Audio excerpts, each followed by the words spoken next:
remember to say it twice as many. Good evening, everybody, and welcome to the Kentwood Mayoral Forum for 2021, which is sponsored by the Real Board. Thanks to our candidates, the incumbent Mayor Stephen Kepley and Commissioner Emily Bridson for being here tonight to educate Breton Woods residents regarding the November 2 mayoral contest. One of the leads in the Vibrant Living logo is to educate, and so this is part of that. Under the Real program is part of that underneath Vibrant Living. Tonight's your opportunity to learn and to ask questions before you vote, and the Real Board strategically placed this forum in September. Normally it's an off month for us in terms of real events, so you can learn about the candidates, the backgrounds, the experience, and the positions on issues before absentee ballots arrive, which will be later this month.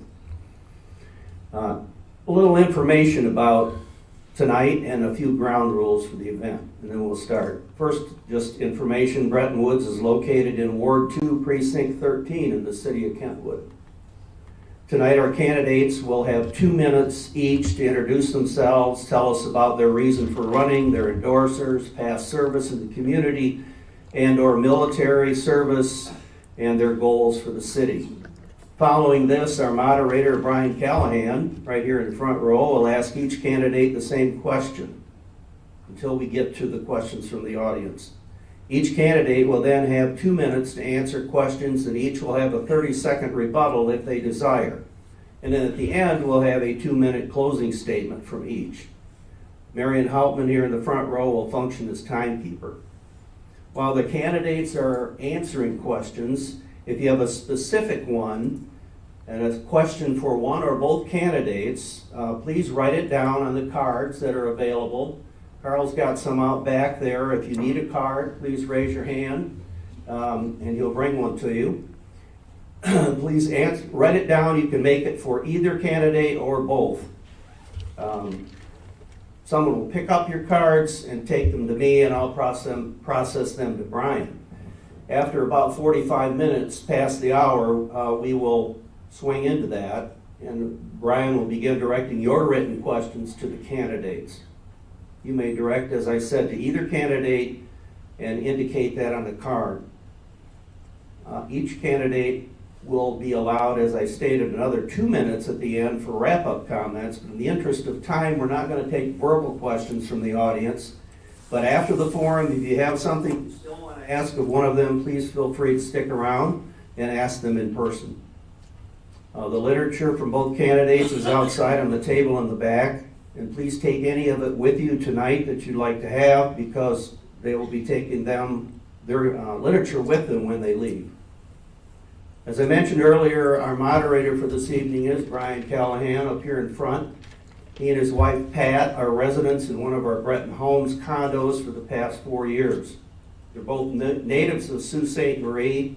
He received a bachelor's degree from Central Michigan University and has graduate degrees from Michigan State University. Brian's career was in public education, very fitting for tonight, as a high school principal in Hillsdale and Granville, Michigan, and subsequently as superintendent in Granville. Brian and Pat have 2 sons and 5 grandchildren who have finished college.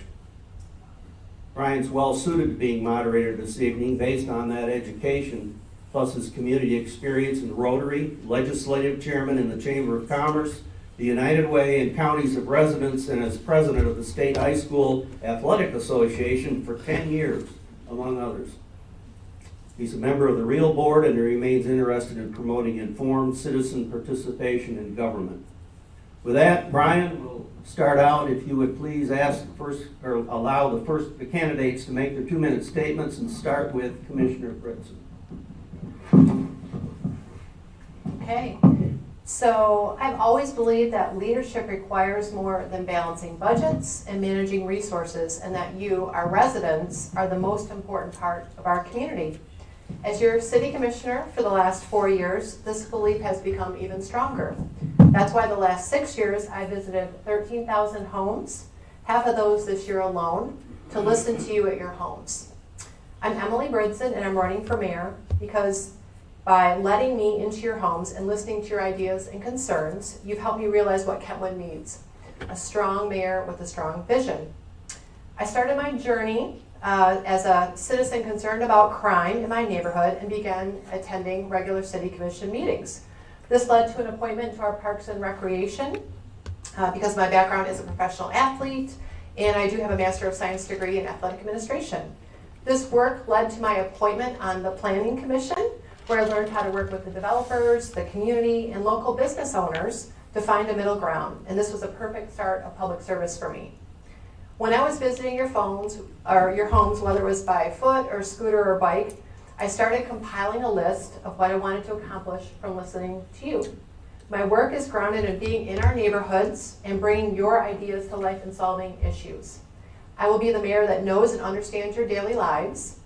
Leading a city isn't done from behind a desk. It's being present in our community each and every day. I did put my career on hold to run for Kentwood Mayor, not as a sacrifice, but as a commitment to our city. And since my days volunteering on Parks and Recs and planning, and now as a city commissioner, I can tell you that I've done the work and I'm ready to do more as your mayor. I have always put Kentwood neighbors first, above outside business interests, especially as it relates to our newest park, Covenant Park. This summer, you've told me you want recycling, green infrastructure, more trails, and I'll also focus on turning around our city's increasing crime rates over the last 5 years, and we have a lot of car break-ins. People feel unsafe in Kentwood, and this is not acceptable. That's why I'm here tonight, to listen, to learn, and to work with you. Thank you. Thank you to Holland Home for this opportunity to meet and discuss a topic that is very dear to me, and that is the city of Kentwood. My name is Stephen Kepley, and it has been an honor to serve you as mayor for the past 8 years and 10 years as the director of engineering inspections. I bring to the table 18 years of detailed understanding of the city's operations and functions, having built an enormous amount of Kentwood infrastructure. I bring to the table many years of proven leadership, including 8 years as mayor and pension board chair, 10 years as a city engineer and building official, 4 years as the president of the Kentwood Community Foundation, along with many other committees, both locally and regionally. I have the experience to continue to move Kentwood to a bright future. The city of Kentwood is very unique by having a strong mayor form of government. Some of you might know this, some of you might not. Kentwood's mayor serves as both the mayor and city manager. The one who holds the mayor's position must have the experience to make decisions necessary to keep the city operational. Many times, in any given week, I am asked to make a decision on a variety of issues and concerns that have both short-term and long-term effects on our city, like LED streetlights, solar panels and potential solar farm, and a new prescription drug process. And those 3 examples were just in the last 24 hours. Frequently, I'm able to direct staff because the problem needing a solution is new to them, but not to me. Other solutions involve being consistent in implementing the fairness doctrine, which I'd love to talk to you about, to arrive at a just decision. There is no room to abstain. The buck truly stops at my desk. I tell people there is no book in my office that you go to find out what do you do in each case. It doesn't exist. Leadership and decision-making takes a qualified individual who has the proven leadership and experience for the city to be successful. I am that qualified, experienced candidate, and I truly look forward to spending time with you this evening. Thank you. Okay, we'll begin with the questions. First of all, I talked to candidates, and I'm going to call them by their first name. I told them we're a very informal group. We all go by first names here, partly because we can't remember the last name. The city of Kentwood has been here for about 50 years now, and it's come a long way from its time as a Paris township. There's been tremendous growth in business, in industry, and in the population of the city. You foresee, I'll start with you, Steve, you foresee the city of Kentwood looking into changing the structure of government, where you have the council serving as a policy-making board who hires a professionally trained person as a city manager to handle the day-to-day activities of the city? I think it is definitely a conversation that we should have. It would be a change in the charter. And it's not just the size of the city, but more important, it is what's happening even right now. We're a nonpartisan office, and this year partisan politics is playing a role. And I know that our staff is very concerned about the outcome of this. And so I've had lots of staff members along with residents to say, listen, would you consider it? And absolutely. I think the treasurer and clerk need to be appointed and not elected. And I think that we're big enough, and also for the sake of keeping it stable during this very divisive partisan time, it would be a great idea to look at the charter and make those changes. So people always ask me all the time whether a strong mayor is a good thing or not, and I think it depends. There's always pros and cons. So in the city of Grand Rapids, for example, they have a city manager, Mark Washington, and they have a mayor, Rosalind Bliss, and they both serve very different roles. Here, I think with a strong mayor in Kentwood, the person that sits in that seat has a lot of power, but it depends how they work with city commission. Currently, city commission is almost more of we do vote, right? We do vote. We're one of we have a vote. So there's a mayor and 6 city commissioners. So all 7 of us vote. But a lot of times with the mayor and the department heads, a lot of the decisions are made before they come to city commission. And so there's a big difference. It depends on the leadership style of who you have leading a city. So there's pros and cons. I don't think there's one right reason. I think there's a lot of opportunity and discussion. I do think, though, that the treasurer, I said this 4 years ago when I ran for city commission, that probably should be looked at. I don't know if it's the best to be an elected office because it has a lot of bearing on how the city services and how we collect taxes and money. I do think that's important. Anybody could be elected to that position that doesn't necessarily have a financial background. That's not necessarily really prudent. So I don't know if I have an opinion. I think we'd have to do more work and research, but there are very different ways to run a city. Okay. Emily, what do you see as the 2 most important issues facing the city of Kentwood today? So I visited about 6,000 doors this summer already. I started canvassing April 1st. And the 2 biggest things that I've learned this summer are mental health. From being isolated, from not being with friends and family, I think it's been a very difficult time for folks. We've recently received almost $4 million from the federal government from COVID relief funding, and we'll receive another $4 million later. One of the areas we can spend on is mental health.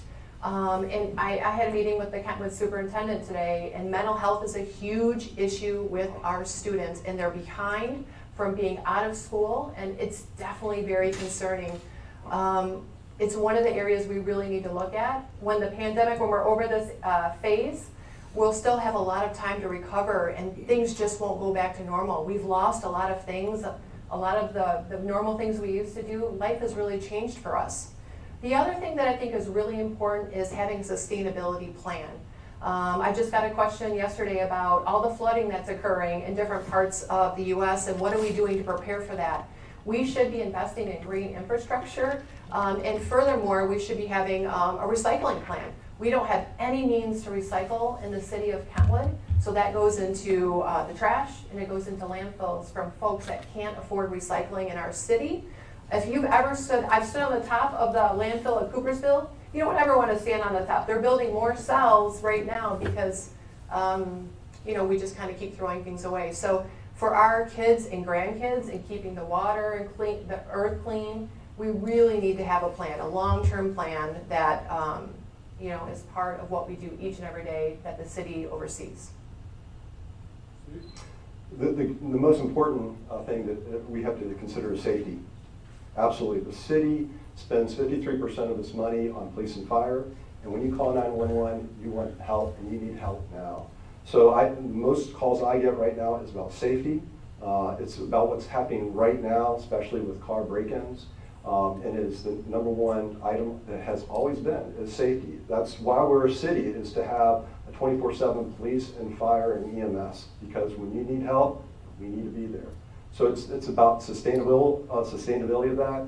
As a city, we are growing, and we know that we're going to need to add more police officers and we're going to need to add another EMS crew because we're going from 52, and full grow out will probably be about 70,000. The second thing that I think of that when I talk around is it's about unity. We represent 80 different countries and 90 different languages, and trying as a mayor to keep unity in this community that has such diversity is a very difficult thing because of all the things that are going on.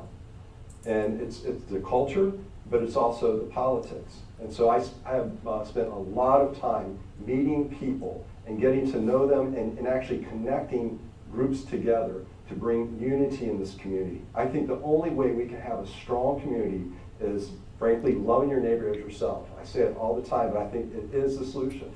To love your neighbor as yourself. And that neighbor might not look like you, talk like you, worship like you, but we're called to love them and to get to know them. And so as a mayor, I truly want to be a peacemaker for our community, to bring that unity and to bring that closeness so that we truly might live in peace and prosperity and live in a quality and safe city. But with those issues, how are you going to go about resolving those issues? What's your proposal for solving the issues you brought up? So the first issue is safety and the braking of the cars. So right now we have individuals walking in neighborhoods at 2 and 3 o'clock in the morning. And the way we know that is because of the Ring cameras. It's a new device, and maybe you know about it, maybe you don't, but I constantly get emails with Ring videos showing these individuals. And sometimes there's cars associated with that. And so what I have been asked the chief to do is, what do we need to do? There's things that we're not doing that we need to do. And one of those solutions is cameras that are on posts. And this just came up about 2 weeks ago. The police chief said, listen, one of the things we can do is have these post-mounted cameras so that we at least can identify the cars and the license plates and find out who are these people. And it was an interesting vote. It was a split vote. It was a 6-1 vote with Commissioner Bridson voting nay on it. She wanted to take the time to look at the policies of these cameras. And I was like, this is the number one concern that I'm getting is protect us. We're feeling unsafe. Why would you wait? And for myself and a lot of other commissioners, we understand about the Fourth Amendment right, that these cameras are going to be in the right of way and we're not breaking anybody's Fourth Amendment right. And so for me, it's those ideas. And there's other ideas that we're working on to say, how can we identify these people that are walking in our neighborhoods at 2 and 3 o'clock in the morning? Emily, how would you resolve the issues that you got mentioned? So with mental health, the county commission has a very substantial budget. And so when I talked to the chief of police, he told me about 2 weeks ago, he said it's really hard to be everything to everyone, and we just want to focus on crime. Wouldn't it be great if Network 180, they have 11 crisis members that deal with crisis communication, or he can call them when something really is happening with the city and get their opinion of how to deal with this, or sometimes they come out to the scene.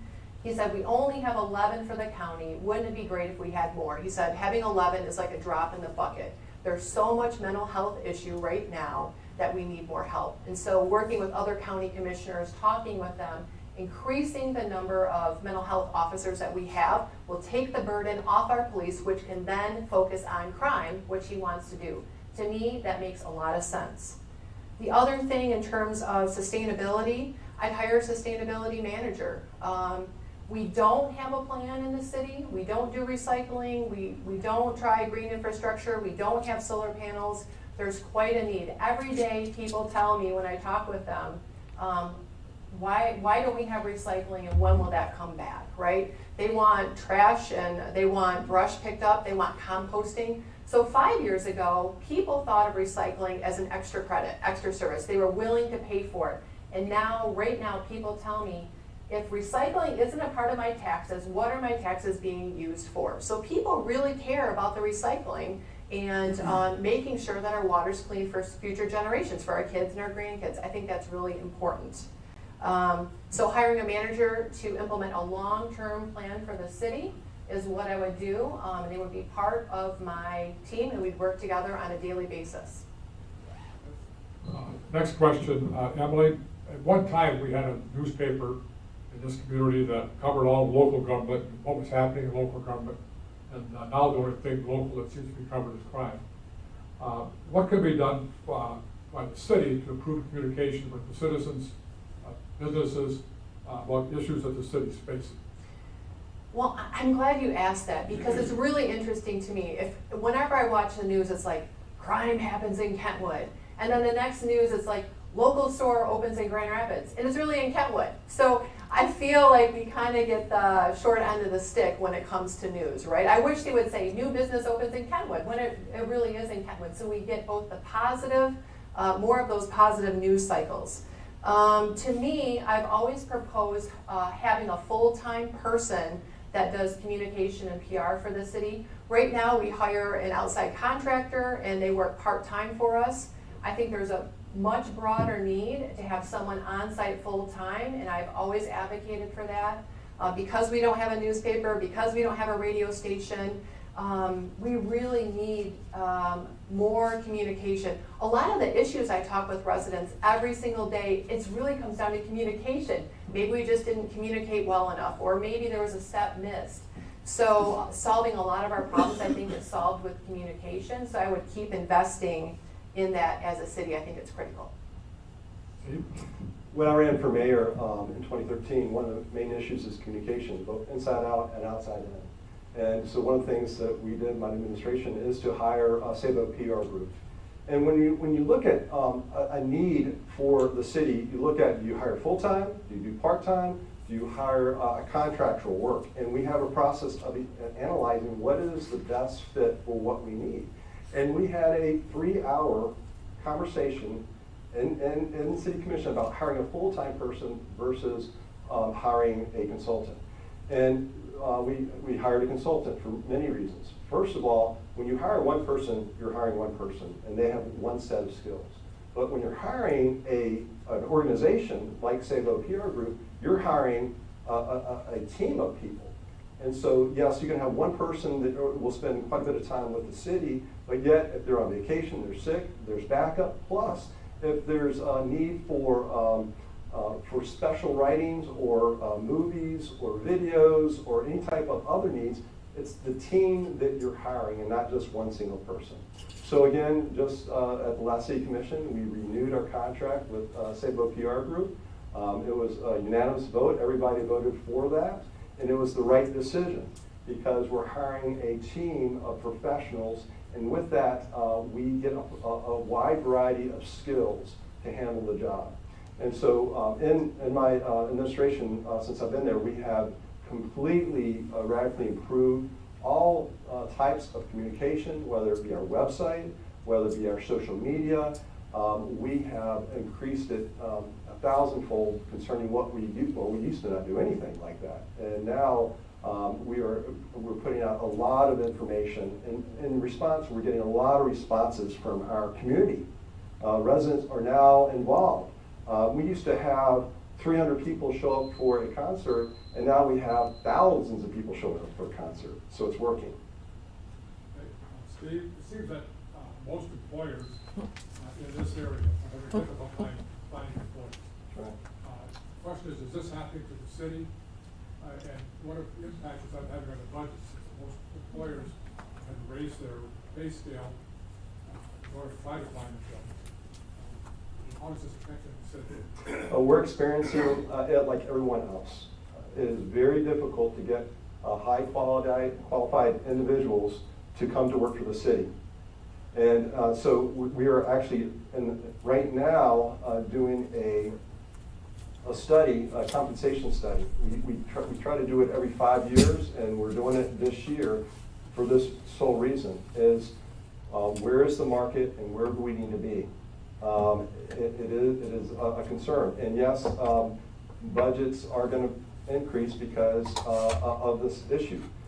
In our field, some of our positions are very competitive, extremely competitive, and there's very few people that are qualified. Our Director of Public Works position was open, and we sent out a request nationwide. And we got back probably 40 responses or 50 responses. Of those 40, 50, only 3 qualified. Only 3. And 2 were internal, 1 was external. And it is what it is, and everyone's finding this. And it's an issue with, with folks who are getting dollars from the federal government. I hear that all the time. Restaurant owners can't find people to work. It is a serious problem. And fortunately, we have been well run for decades. We do have savings. We can get through some rough weather. So if cost increases, we can handle it because we're able and capable of saving dollars, and we have saved dollars for the past, since I've been there, we've saved over $9 million for these times. We save money so that when we need things like a fire engine, we can pay cash. We don't have to borrow money. And when we have these rough times, we can get through it without a problem. Emily? So in speaking with the firefighters, I visited them over a series of weeks. I visited all shifts, all firefighters, and we do have a problem recruiting. So they mentioned they used to have hundreds of applicants for jobs, and now they maybe get 100, and now 50 of those are qualified, and then some don't show up for interviews. And so the pool of people they have to choose from is very few and far between.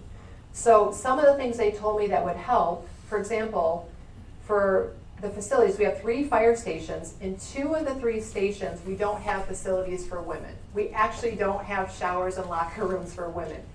If you don't have facilities for people that are looking to be hired by the city, they're going to view that differently than other places that do. They also want a training facility. There's different departments and cities that have training facilities for firefighters. We don't have one. They really want to work on their skills, increase their skill sets, be seen as a leader in the area. And without some of these amenities, they're not able to do that. They also mentioned our health insurance. Our health insurance for the city has very poor customer service according to their feedback. That creates problems with city employees. They realize that it's not helpful. Our vision insurance they get, but it goes through a very cumbersome reimbursement process, so it's not easy to use, and they don't even like using it. It's a free service to them, but it's not easy to use. And so when we're talking about recruiting people, we have shortages. We have to be as competitive as possible, and we haven't invested in some of these areas to be competitive like we need to, and especially for our first responders. They say they work with you here quite often, and that's really important. Safety is important to me, keeping you safe and keeping everybody healthy. We have to invest in these different areas, and we just haven't. That's just the facts. Thank you. Result of all the growth in this area, housing seems to be an issue that we keep hearing about. Affordable housing is an issue. What is Kentwood doing about housing, and what is your city's role in providing housing? Who goes first? Okay, you're looking at him, sorry. It definitely is an issue. One of the things I've been reading about different practices is looking at unused buildings in the city and looking at our zoning and possibly repurposing those buildings for housing, right? We just can't build houses fast enough. And the buildings and the apartments that we do are immediately taken up by residents. So it's not only a problem in Kentwood, it's a problem all over West Michigan. The other thing that we've been doing is having talks with one of the local organizations and learning best practices about how to manage this, how do we work with unhoused folks. There's a tremendous amount of our kids at East Kentwood High School that are homeless right now. And so making sure we have the resources available, that we're talking with teachers, we're having good relationships with the superintendents. It is not a problem easily solved. This is some of the money, for the COVID money, that we could be using for this to work on. I think we should put some money towards this. It's not an easy fix. And I do think working collaboratively with other cities is very important as well. So folding in Wyoming, obviously we can learn best practices from Grand Rapids as well. I see this more of as a community issue that we need to work together to solve. So what the city has done is we have partnered with builders, and we've done it in the past, and we're doing it now, to create workforce housing. And so if you go to 52nd Division, you see all these apartments being built. That's called workforce housing. And how does that work? Right now, the property was green. There was nothing built. The developer comes in and says, listen, we want to develop workforce housing so that we provide places to live that are below the market value. And the deal is, we need you to come to the table, and instead of charging 100% of the taxes, can you charge 50% of the taxes? And that difference will be for the residents, so they can live there. And it's a practice that happens locally, and we're doing that. So that's about 260 units. There's another developer that we're talking to that's really about 180 units. It's on division because you want to have public transit, and it's called workforce housing. So that's one of the things that we're doing. The other is myself and Commissioner Arps and others, we have formed a task force to look at this, and we teamed up with community rebuilders. And we've learned a lot from community rebuilders because their emphasis is getting the homeless into a house first to provide stability and safety, and then get a job. And it makes a lot of sense. And so that's what we've been working on, and there's a lot of things that are attached to this. And we're looking at creating a private foundation. Maybe we can use the Kentwood Community Foundation to help raise funds to help get the homeless folks into an apartment and then help them get a job. It's really exciting, and we're establishing relationships with numerous organizations and numerous individuals that can help this process. One of the couples that we've gotten involved with helps families and individuals raise to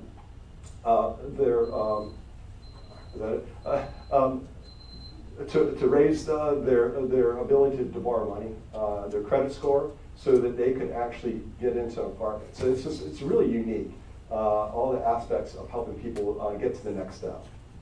Emily? That she'd already started. So. Oh, okay. Next question then. As the city grows, both in housing and in businesses and in industry, there's less and less green space available within the city. What should Kentwood be doing to protect and provide additional green space for the citizens of the community? I guess I was. Yeah. So anytime we have a development come in, there is a requirement for a percentage of green space. And we work really hard to make sure that that takes place.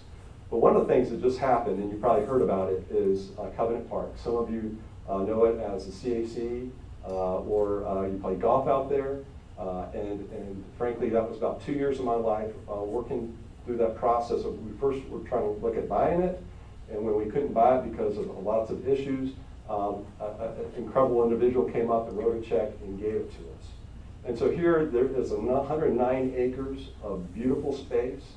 And I tell you what, I encourage you to go out there and walk it, and it's beautiful. So frankly, I'm really excited because that's going to be green space right in the heart of the city of Kentwood. It's going to be an amazing park, and I'm looking forward to looking at what are we going to do, walking paths around it. I know that some people like pickleball maybe in here. There might be a couple pickleball courts and places to for dogs and that sort of thing.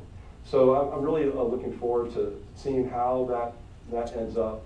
I would say there might be some rectangle fields, but the majority of it's going to be left natural, and I think it's just going to be an incredible jewel for our city. I also will take a couple seconds that there's things that are mentioning that I don't get a chance to talk about. Recycling is one of them, and also the training facility. There's a lot to talk about that, and hopefully at some point in time I'll be able to share what's going on with municipal solid waste. I happen to be on 2 committees, and I'm the mayor that they put up saying, Mayor Kepley, work on this, the other mayors. And so I've been working a lot of hours on waste to energy and also the sustainable business park. So the way we do recycle in Kent County could very well change. And it's really exciting, but there's a lot of T's to cross and I's to dot concerning how we're going to manage our solid waste for the next 50 years. Follow-up question, where is this park you're talking about? Covenant Park is at the corner of 36th Street and Schaefer. It's right behind Wedgwood. And it used to be an 18-hole golf course, Stormy Creek. And so that is the location. It's just right down the street here. Okay, Emily? Yeah, so, every day we're having new developments getting put up in the city, and I talk to surrounding neighbors all the time, and they're worried about the wildlife, and there used to be deer in their backyard, and there used to be birds. and they're not there anymore. And to me, that's just really disappointing. And we know that growth is going to occur, right? We can't stop progress and we can't stop housing. We just talked about the housing crisis we have. But I think it's doing it in a manner that takes everything into account. So what I learned, I used to sit on, so I started on Parks and Rec, and then I started on the Planning Commission before I ran the City Commission. So one of the things I learned in planning is that we had to get things in writing with developers, right? So instead of clear cutting the lot, right, maybe we look at saving the trees that we can, that makes sense. And people are really, it's really important to people. We want to have those assets in the city. We want to have shade. It helps property value, all of those things. It makes us feel good. There's a big difference when you're walking on a sidewalk that's just blazing heat, especially the month we had when it was 90 degrees, versus one that's really shaded and has nice cool trees, right? It just makes us feel better. So I think we have to be intentional with developments and just not let folks have carte blanche about what we do. The other thing with Covenant Park, you know, from recent surveys, and surveys years ago, the number one thing people want more of is trails and green spaces, right? And so we haven't expanded trails in 8 years. We have 13 miles of trails. That is the number one thing, according to Parks and Rec surveys, that folks have wanted. So when taxpayers tell us they want these things, and you guys want your money spent in a certain way, that's our job as elected officials to do that and allocate it. Obviously, these things are expensive, right? And we want to be fiscally conservative, but we should be working on that progress, and we just haven't done that. Concerning Covenant Park, with the surveys that went out, some of you probably took that survey, they wanted green spaces and trails. And so I'm glad to hear that we're moving in that direction. The mayor wanted to put in a for-profit, you know, kind of a business park that had a lot of soccer fields, and that's just not what Kentwood residents wanted. Thank you. Okay, Emily, for you first, as Kentwood continues to grow, we keep talking about the growth in Kentwood. One of the things that comes with it is traffic. And all of us experience the increasing traffic in the area. What do you propose to do with the traffic? If we continue to build apartments, continue to build housing, businesses, do we widen streets? Do we add streets? How do we handle the traffic?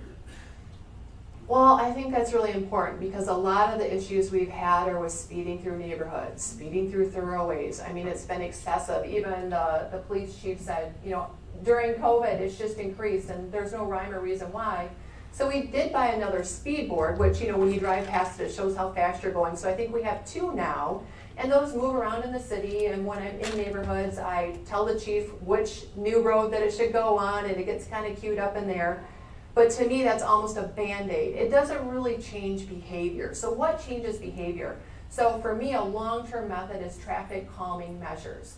And so what that is, if you have a street that looks really wide open, traffic will just go because there's really no barriers. But if you have trees and other things lining, so it has the appearance of making that area more narrow, that actually decreases traffic. So there's long-term solutions that we can put in place.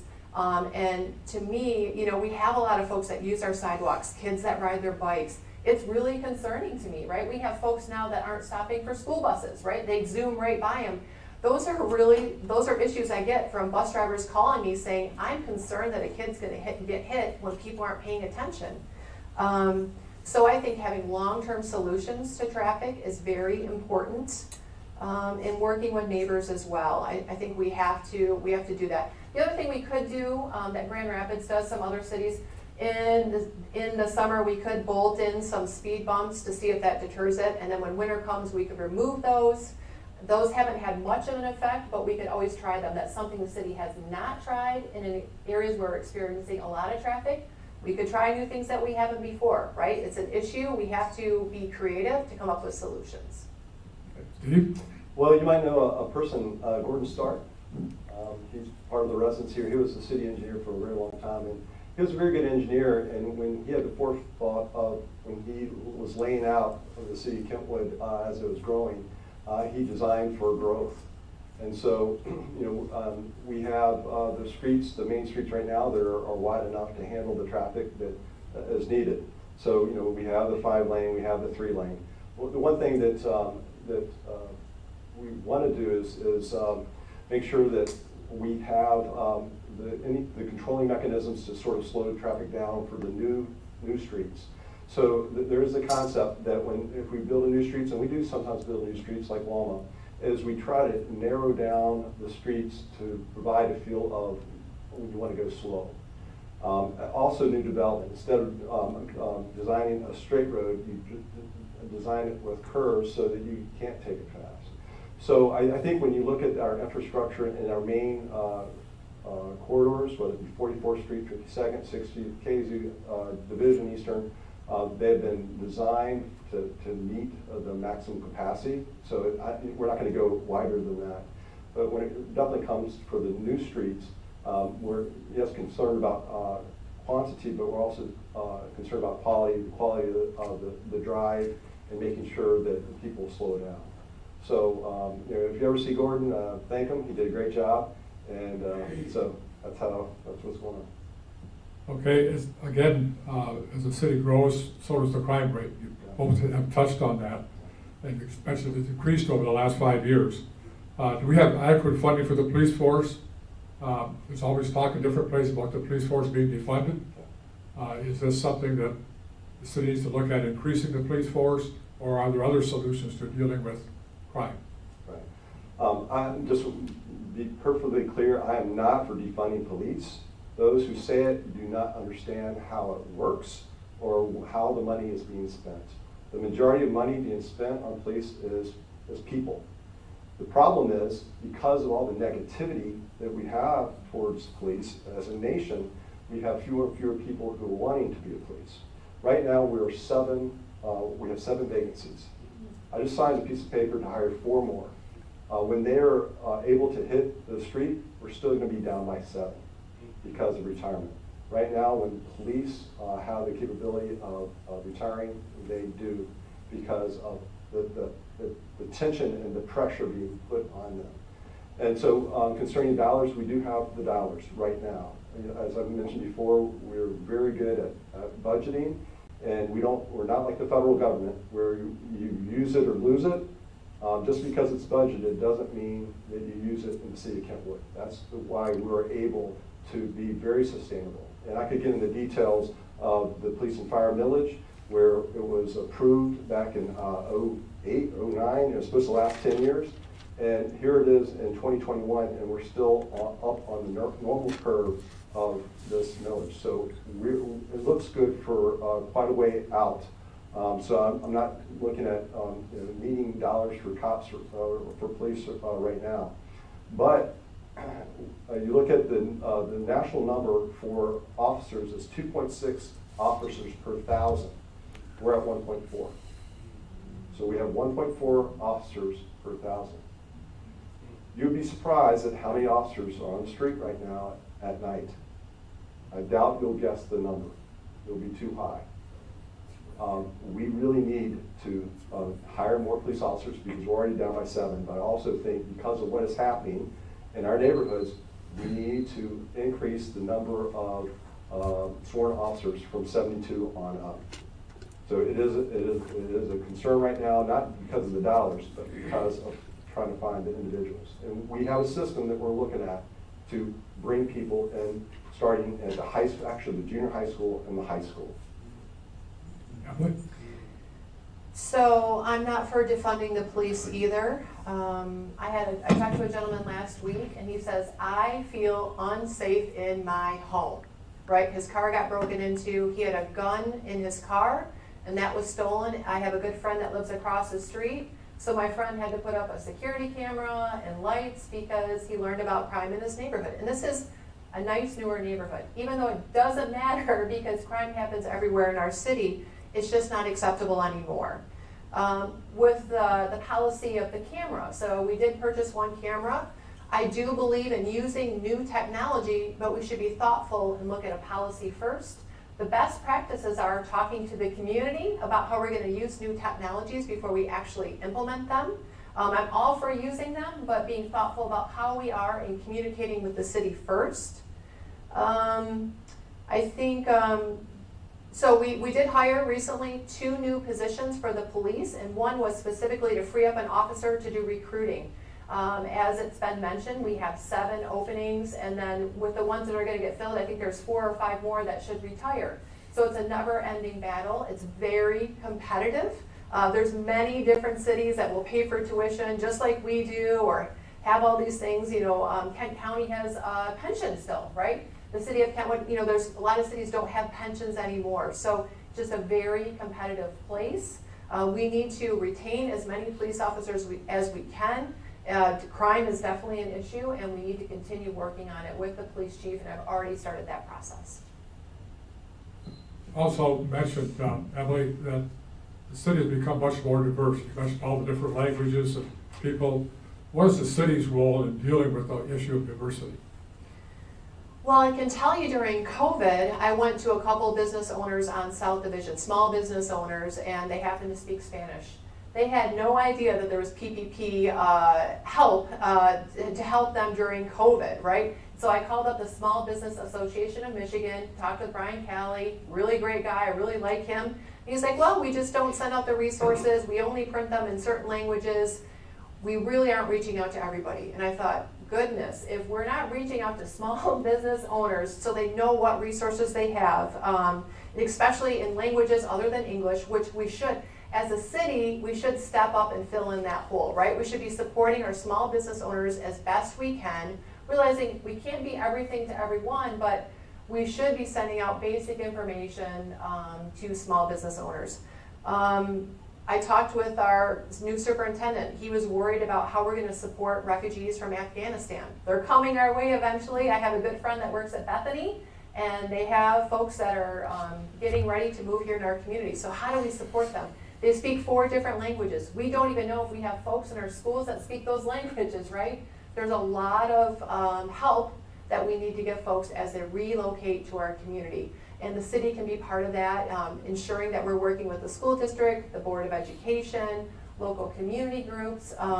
So I think for us to have a welcoming, vibrant community, making sure we're doing our outreach and communicating the best we can. Steve? The city of Kentwood has a language service company that helps us communicate with our residents. I mean, 90 different languages. Can you name 90 different languages? I might get to 6 and stop. I received a call from one of our residents, and I could not understand what he said. I was talking about, and I said, what language are you speaking? And he had to spell it out. It was Rwanda, Kenya. I didn't know it was a language. And so I used the services, was able to get someone online and be able to understand what his needs were. So the question was, how does the city help with the diversity? And part of it is just to be able to communicate with them. So this service is available to anyone in the city, in any department they come up. We can get them on the phone and be able to communicate with them. I think a huge role for me, especially as mayor, is to bring about unity in our community and link and connect people together. I spend a lot of time in the mornings for breakfast, lunches, dinners at night, with all these groups, meeting with them, meeting with their community, going to their different places of worship, and listening. I've done a lot of listening. They're on listening tour of what they're facing with and how as a city can we better help their needs. It's a lot of work because there's so many different groups out there. I just have to say thank you, Susan, for being my wife, because if I say yes to this, I'm saying no to that, and the no is to the family. So I've spent a lot of yeses at nights and on weekends with all these different groups, spending time with them. And unfortunately, I'm not able to spend that time with my family. So thank you, Susan, for all that you do. But it's a very important thing to have relationships, to provide connectivity between the different groups so they can get to know each other. I think that's the answer, is this unification. It's now a little past quarter to the hour, so we'll switch over to the questions from the audience, the written questions. If anybody has any more, please give them to Carl and back, and he'll get it up here to me. So we'll start out with these in the order that they were presented to us. Okay, this one is a proposition, starts with, people wish to live in a place characterized by prosperity and by peacefulness. So the question is, to date, how have you attempted to advance Kentwood's prosperity and Kentwood's peacefulness after the election, what do you propose to do to enhance both? Emily? Well, I'm happy to say my church, the sign out front says wage peace. So I agree 100%. And I do think it's getting to know the different community groups, going to World Refugee Day, and really being involved in the community. I mean, that's why I've knocked on 13,000 doors. I spend most of my time in the community, meeting neighbors, understanding them, what their needs are, listening to their feedback, and making sure we're allocating our budget to meet their needs. I do think my focus will be on small businesses, big box businesses like we've focused on historically, kind of shut out our local entrepreneurs and our local economy. So that will be my focus moving forward. I think that's a difference as well. And then just working with the community groups, right? Making sure that we're present.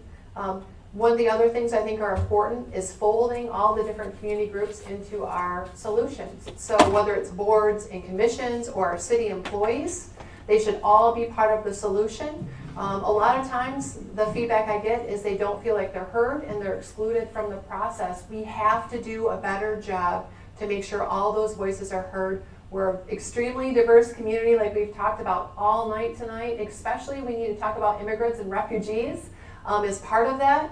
And as part of that process is having them part of the solutions, giving them a say in our community leadership that is absolutely vital to making sure that everybody feels included. So when it comes to prosperity, that's one of the reasons why they hired me, is that they wanted to be open for business. Mayor Root, remember Richard Root? We're open for business. What did that mean? They hired me and Mayor Root was, Kepley, make it happen. And so we changed the way we did business in the city of Kentwood. We changed red tape and we really assisted businesses to come to Kentwood, because prosperity is about people having jobs so that they can buy a house, they can take care of their family and buy food. And so, frankly, that's the key, is to continue to help whatever the business community needs to survive and to grow, because they are the ones paying our residents to work, and that is helping them to live. So for me, it's always key that a strong business community means that we have a strong community. If we do not have a strong business community, our community dies. I go to see my parents every year, drive through West Virginia, get some gas, and it was the community that once was, right? Here's the gas station, and where did everybody go? Well, that business went out and the community left. That's not going to happen in the city of Kentwood. Peacefulness, for me, it's, as mayor, you don't understand how heavy this is to bring about unity to our community through peace and love. It's a real thing for me. It's a real thing for me. And what happened in 2020 with all the disruption and people were really fearful, I mean, you're sort of shepherding the city and you're trying to calm people down. And that's why I think that politics is so divisive. It's so divisive. And you won't see me on social media or anywhere else talk about partisan politics because it's so divisive. And when that happens, you lose peace. And so frankly, I stay neutral, and I also just promote gatherings, connections, and really that friendship and that love to hold community together. The next question is, do you support critical race theory, why or why not? Of what I know, I do not.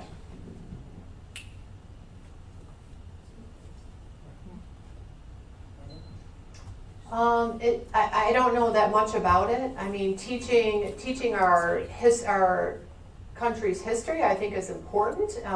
There's some parts of that are really great, and there's some parts of that aren't so great. But being honest about what's happened in our country, I feel like is important. I don't know if that means critical race theory or not, but that's my belief on teaching history.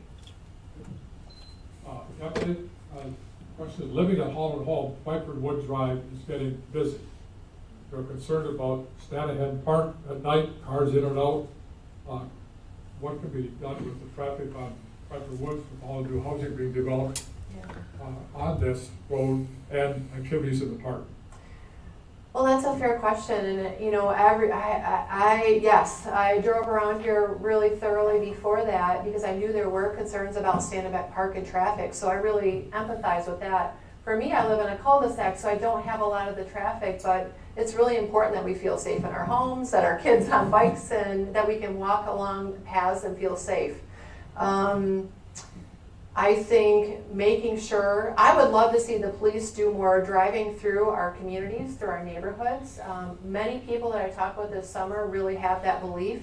Instead of kind of sitting outside or monitoring major roads, they do want to see folks and police in their neighborhoods. And I think that's really important, just to have that presence, whether it's during the day or at night. People want to feel that safe and secure presence with them. I think that's important. And then I looked at Stand-Back Park too. So I'm in close contact with our Parks and Rec director. I'm sure some of you know Val Romeo. She's awesome. She's been there for a long time. She does a really great job. And I know she stays on top of our parks. But I always talk to residents every single day about if you see something, on the city's website, the very first page, you can file a complaint, right? Even if it's something that doesn't look right, or you see the park that needs to be cleaned up, or maybe there's someone that's been staying in the park, make sure to bring it to our attention, because that's really the only way we can address it. I have folks that just don't feel comfortable, and they say, well, could you just help, turn it in for me? And then the city employees really want to talk to the residents, right, about what's going on and what they're seeing to understand the problem. So it's hard for the police to be everywhere. And so by filling out those forms and telling the police kind of what's going on, it gives them a better chance to respond and be active in those areas where we need their help. So just last night I was with Jerry, and she lives right next to one of our parks. And it was a great conversation, because from that I got 5 ideas that we had not really discussed. For the past year and a half, we're master planning all of our parks. What could these parks be? Improvements, especially after COVID. Everybody was hitting our parks. Better trail system, more pickleball courts, more splash pads. But the one thing that we really hadn't discussed is security. And because for Jerry, security was the #1 issue, because she lived right there at the park. And so that takeaway that I had last night, my notes were, when we were looking at all these master plans for these parks, lighting, putting in boulders so people aren't driving onto the grass, just all sorts of different areas. Also, more patrolling. We have these park rangers. Do we need to get more park rangers? What does this look like? Frankly, I wish we had a ton of police at night, but we don't. And we had talked about that before. So I think park security is an issue, and it needs to be addressed, and it needs to be addressed in the master plan park that we're working on right now. And right now, from the conversations we've had, it really has not been an emphasis. It is now, because of my conversation with Jerry, and from that comment you just made, we're on it. We need to have our park secure. One of the issues that we have is complaints about the marijuana smoking in our parks. I tell you, I get calls from parents, and they're just sick of going into our parks and smelling the marijuana. And that's a huge issue. The whole marijuana is a huge issue for our parks, and also for our people who live in condos. And that's another, someone might have asked that question. Serious issues of the smell going into your home, through your HVAC systems, and causing just heartache for those who don't smoke marijuana but are being affected by their neighbors. Steve, this question relates to election workers. After the last election, there was a lot of concern that the election workers were threatened, had all kinds of issues with elections. Has this been a problem in Kentwood?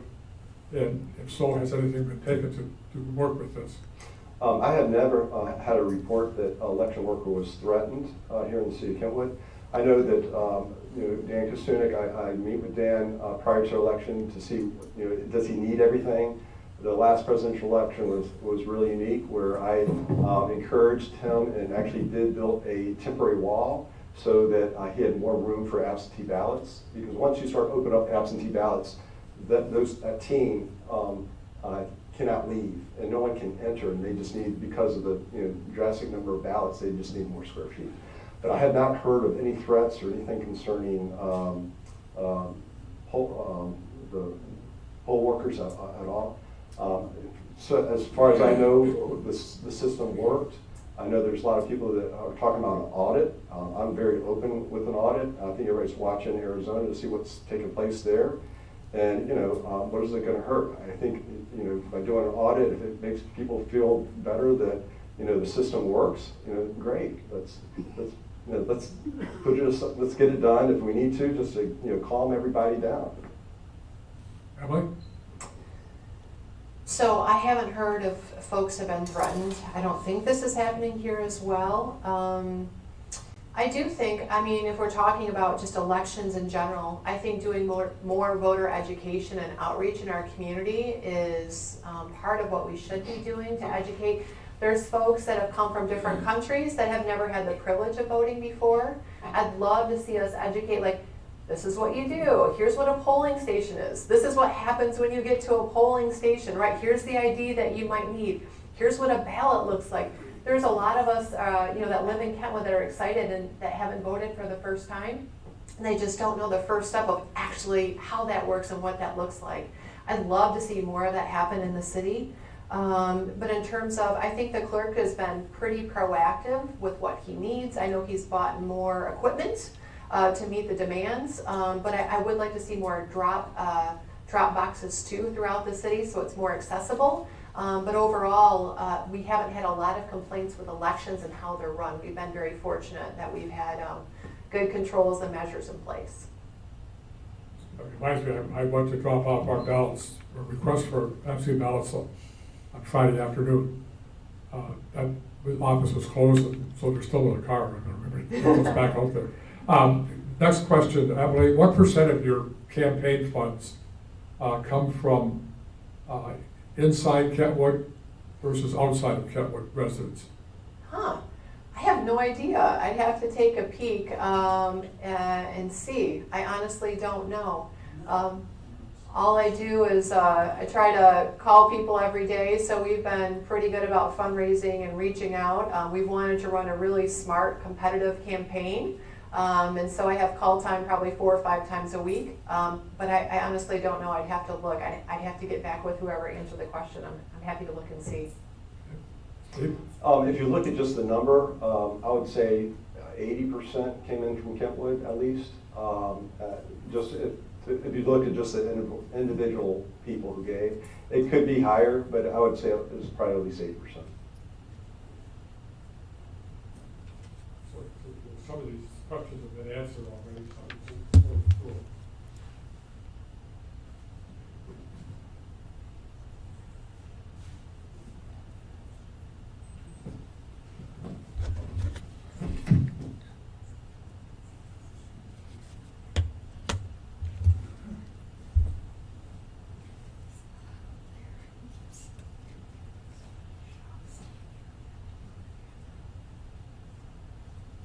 Most of these are probably been answered one way or another, of course.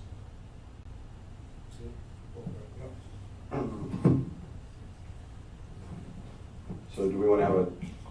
Right, we're going to do a 2-minute, and we started with you before, so we'll start with you, Mayor. Okay. Well, hey, thank you so much for the invite. This has been wonderful. I really appreciate this.